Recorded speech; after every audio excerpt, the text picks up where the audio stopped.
আমি এখন আনন্দের সঙ্গে ঘোষণা করছি যে এই মুহূর্ত থেকে দেশের সামরিক আইন প্রত্যাহার করা হলো।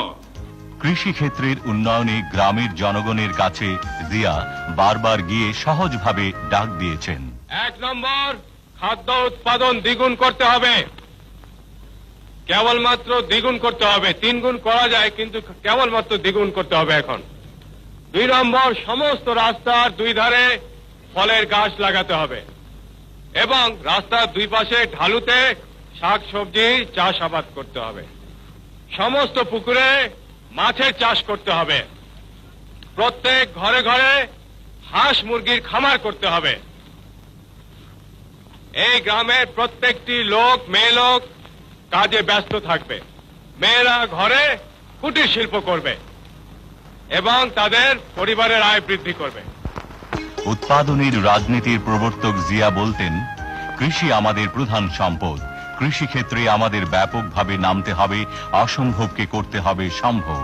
তাই শুরু হলো সবুজ বিপ্লব। পল্লী উন্নয়ন পরিষদ হলো গঠিত।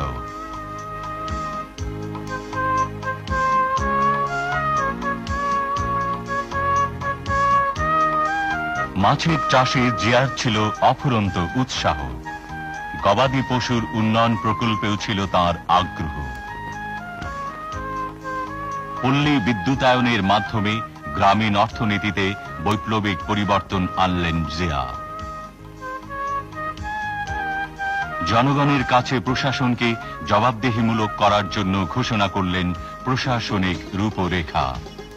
আমরা স্বাধীন হয়েছি আবার কারো তাবেদার হওয়ার জন্য নয়, এবং তাবেদার আমরা হইনি।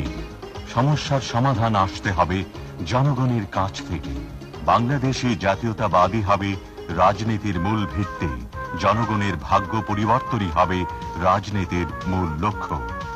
শোষিত বঞ্চিত মানুষের অর্থনৈতিক মুক্তির সনদ সমবায়কে উৎসাহ দিতেন জিয়া। জনগণের সুবিধার্থে বুড়িগঙ্গা সেতুর ভিত্তিপ্রস্তর স্থাপন করেন তিনি। যোগাযোগ ব্যবস্থাকেও দিতেন প্রচুর গুরুত্ব।